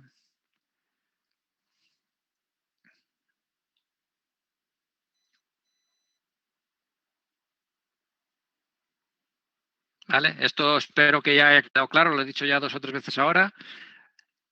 En el analizador léxico, gramática regular, solo hay dos formatos de regla, no hay ninguno más, ¿vale? No es posible ninguno más. Y decís, uy, qué fácil poner aquí dos terminales y ya termino. Pues no, hay que poner terminal, no terminal y luego el no terminal con el terminal que faltaba, ¿vale? Es así, no le deis vueltas a ese tema porque es obligatorio, porque si no, no se cumplen lo necesario para que los metacomparadores que existen por ahí te generen automáticamente el autómata a partir de la gramática, ¿de acuerdo? Están pensados para gramáticas regulares y si no, no habría manera.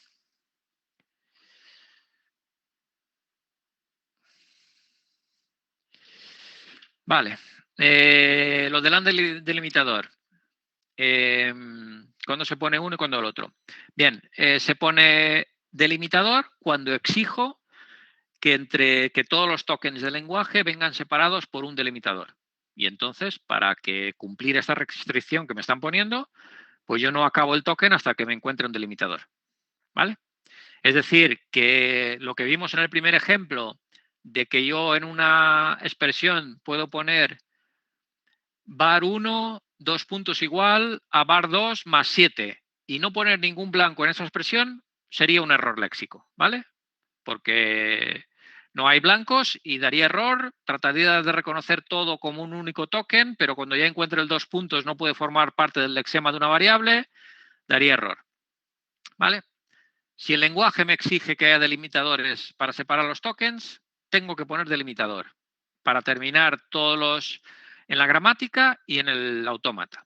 Por el contrario, si el lenguaje no me exige que haya delimitadores, es un caso normal en los lenguajes de programación, no se suele exigir que en todos los tokens vengan separados por delimitador. Por ejemplo, lo que he dicho, límite 2 puntos igual a var1 más var2. Pues en ese caso tendré que poner lambda porque cuando estoy leyendo un lexema de un identificador, por ejemplo, límite, leo la L, la I, la M, la E, la T, la E, si me encuentro el 2 puntos, tengo que saber que ya he terminado el delimitador, que ya he terminado el identificador, no necesito el delimitador y tendría que enviar el token correctamente sin error, ¿vale?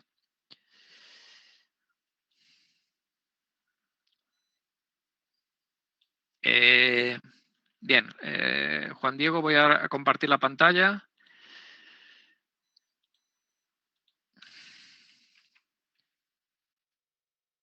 Me decías la E segunda. Bien.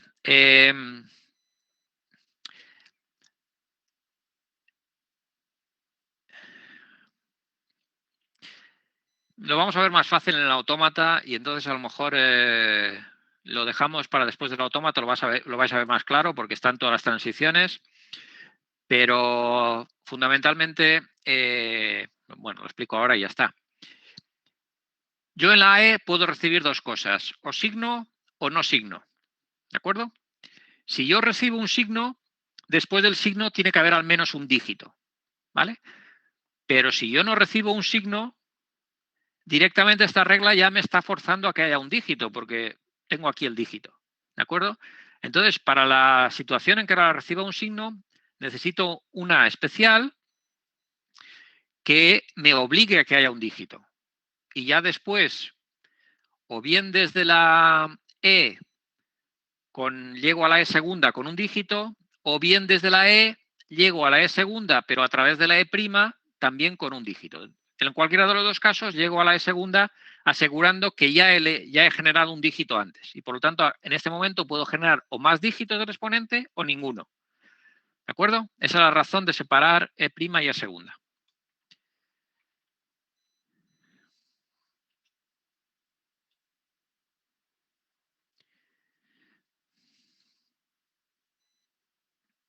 Bueno, os voy a contratar para que contestéis a las dudas porque lo estáis haciendo muy bien. ¿Vale? Bien, pues entonces vamos con el autómata, que ya vamos a ir justitos para ver este vídeo y me temo que no vamos a ver el de errores. Y entonces lo que voy a hacer es, os lo dejo colgado mañana para que lo veáis vosotros por vuestra cuenta, ¿vale? Mandaré un aviso cuando esté colgado el vídeo, no nos va a dar tiempo hoy.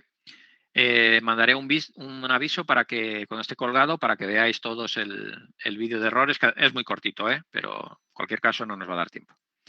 Venga, os pongo entonces la construcción del autómata.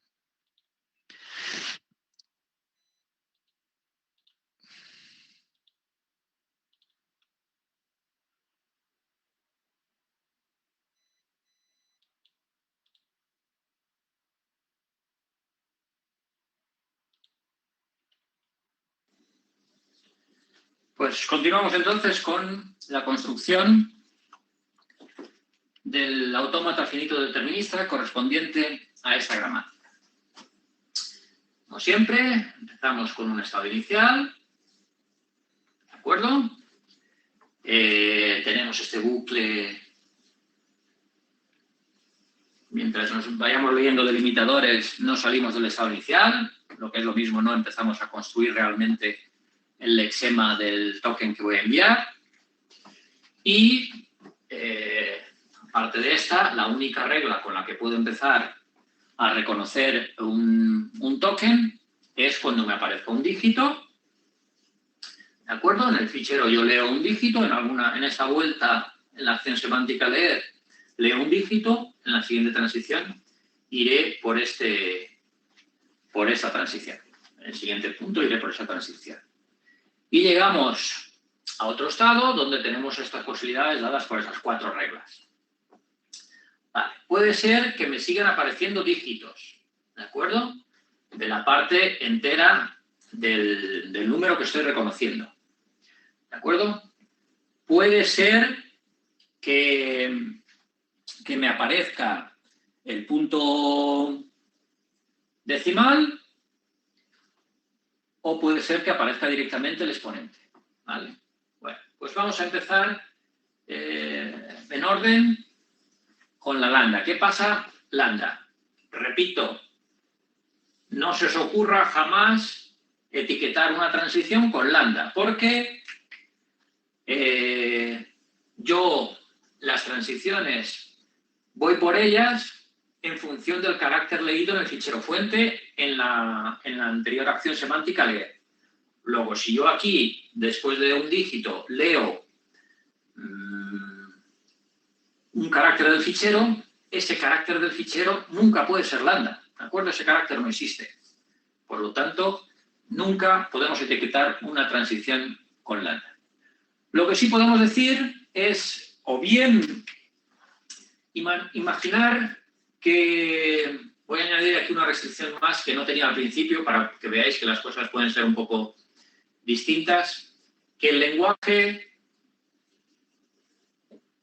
exige separación entre números. Y esa separación con un blanco. ¿De acuerdo?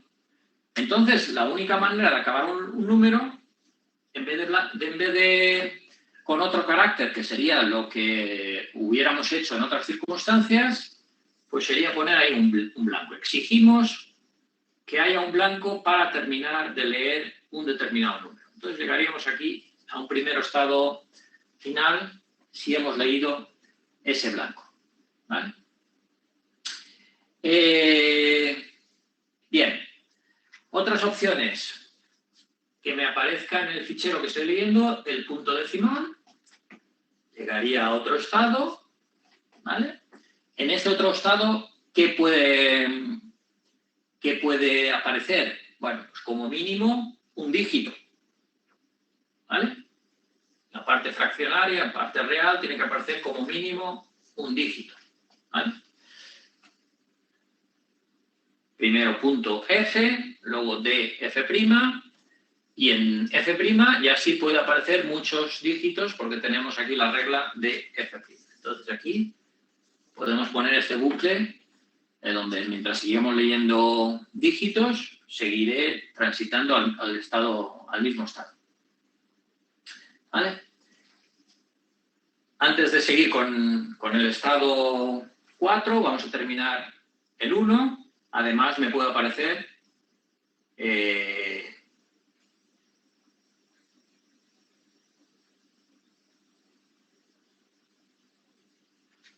perdón, aquí me había equivocado.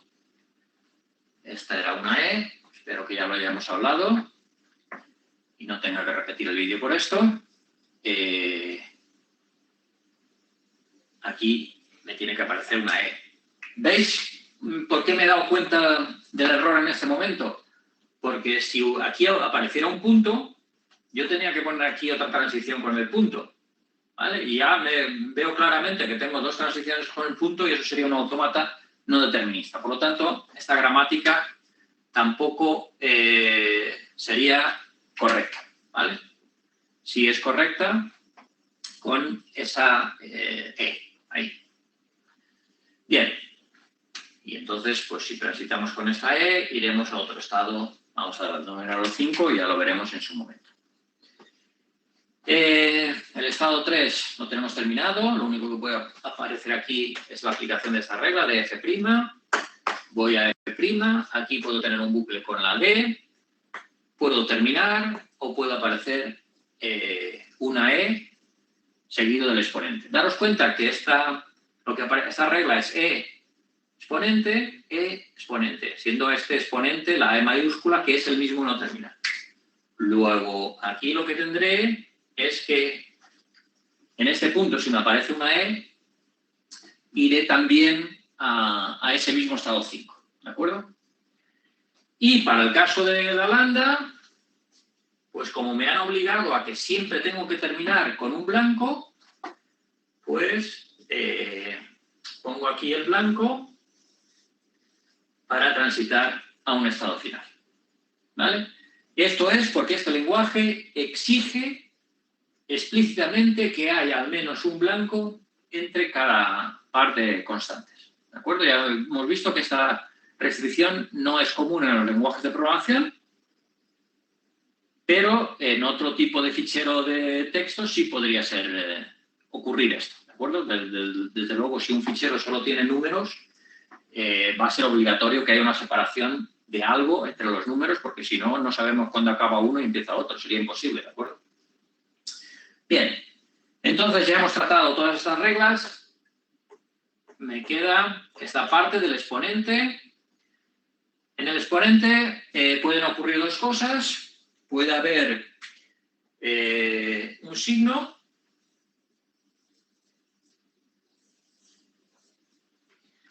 o puede aparecer directamente un dígito.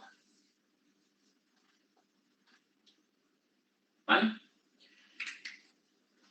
Con el signo iré a un estado 7, con el dígito iré al 8. En el estado al que llego con un signo, tengo que exigir que al menos haya un dígito para estar en la misma situación que cuando apliques otra regla en la que ya tengo asegurado que hay al menos un dígito.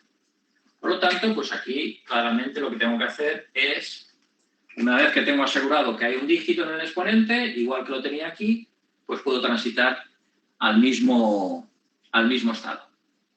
¿De acuerdo? Este estado es el estado representado por lo correspondiente a este no terminal, donde lo que veis es que puede haber más dígitos, ¿vale?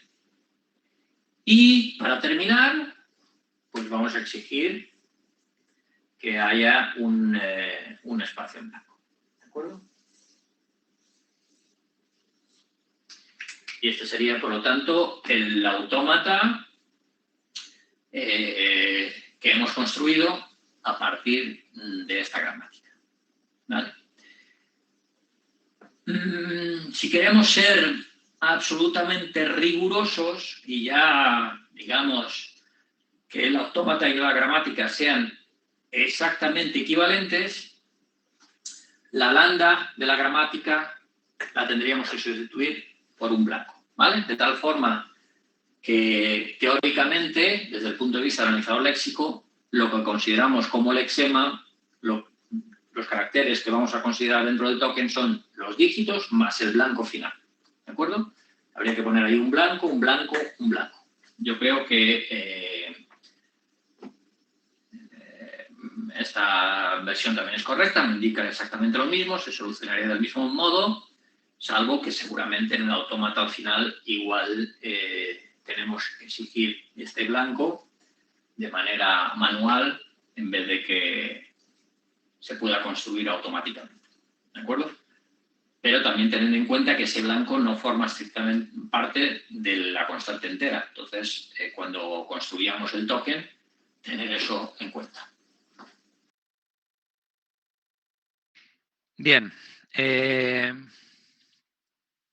Cositas. Lo de los estados finales, ya lo he dicho alguna otra vez y también lo habéis contestado en el chat, no tiene ninguna importancia ponerlos todos cuantos queráis, no aumenta para nada el código, la traducción automática del autómata a un programa no aumenta para nada porque, como digo, los estados finales, todos los estados en general, lo único que tienen es decidir por qué transición vas a ejecutar. Como en el estado final ya has terminado, no haces nada, ¿vale?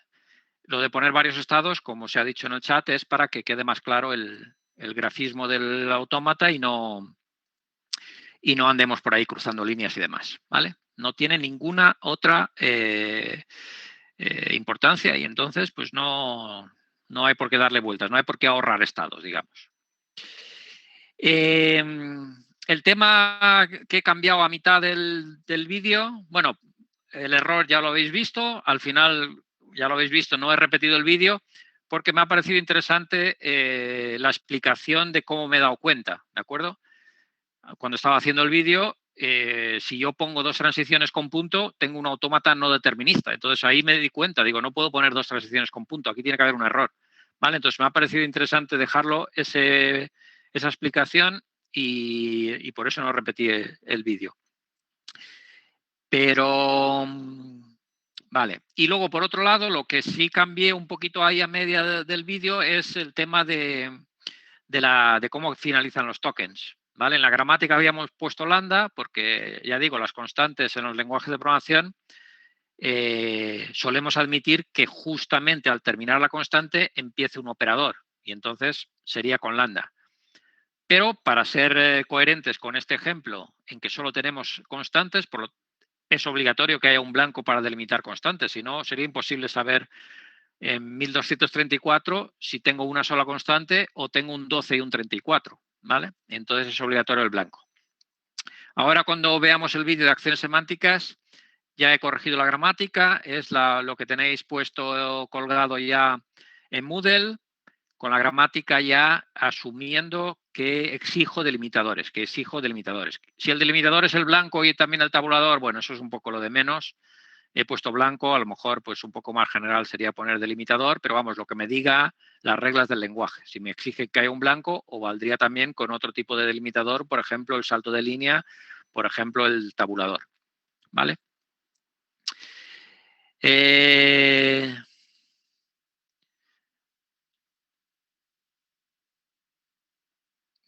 Vale, lo que dices, Aaron, de int i igual a 654 es por la razón por la cual en los lenguajes de programación no se suele exigir el blanco. ¿Vale?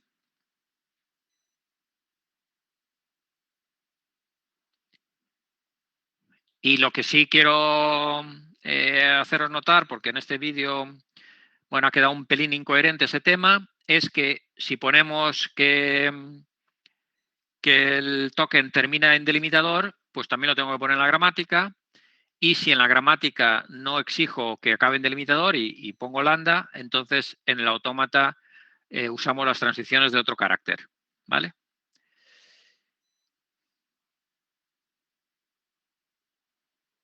Lo del punto y coma, ¿qué es lo del punto y coma? No sé a lo que te refieres. Que justo que cuando estabas diciendo lo de int 654 punto y coma, que justo se me cortó, que es que no sé qué es esto. Vale. Sí, que precisamente por ese ejemplo que tú dices es por el que se necesita, por el que no se obliga a que los tokens acaben en blanco, porque por ejemplo ahí tienes la i que no está seguida de un blanco, sino por el igual no viene después un blanco, sino que viene un 6, y el 654 no viene un blanco, sino un punto y coma. Entonces, para que eso sea válido, el lenguaje no puede exigir que los tokens se acaben en blanco, y para estos casos usaríamos lambda en la gramática y otro carácter en el autómata, ¿de acuerdo? Para el caso de un fichero de solo constantes, donde solo hay exclusivamente constantes, pues yo me temo que es absolutamente impepinable que exija que estén separados. Y entonces utilizaríamos delimitador tanto en la gramática como en el autómata. ¿Vale? Bueno, espero que esto haya quedado claro. En todo caso, seguiremos insistiendo sobre el tema. No es uno, sino 2 los vídeos que no me he dado tiempo a ver hoy. Hoy habéis preguntado mucho más que ayer por la tarde. Entonces, ayer por la tarde nos dio tiempo a ver 2, a terminar este ejemplo, con el vídeo de las acciones semánticas y el vídeo de los errores. No nos da tiempo. Lo colgaré mañana y os mandaré un aviso para que veáis el vídeo, ¿vale? Y si el próximo día hace falta que os comentemos algo, pues lo podemos ver o ver alguna cosa concreta, etcétera. Os ruego que lo veáis vosotros por vuestra cuenta para poder ir adelantando un poquito y poder tener la oportunidad de ver más ejercicios, más ejemplos, que es todo lo que vamos a ver a partir de ahora, más casuística de analizadores léxicos. Ya, efectivamente, es normal que haya más preguntas. No era una crítica, sino todo lo contrario. Yo quiero que haya muchas preguntas, ¿vale? Sí, vamos a tener una clase de explicación de la práctica que ya está definida en la web de la asignatura, está puesto el día, no lo voy a decir porque me voy a equivocar casi seguro, pero está ya puesto, ¿de acuerdo? Lo recordaremos la semana de antes en todo caso, para que nadie se lo pierda. Está puesto en la web de la asignatura, no en Moodle, sino en la web de la asignatura, y lo recordaremos la clase anterior, ¿vale? Bueno, pues no ha habido tiempo hoy para terminar con música. Profe, Nos vemos la semana que viene y eso, estar atento a los avisos para ver los vídeos. Venga, hasta luego, gracias a todos.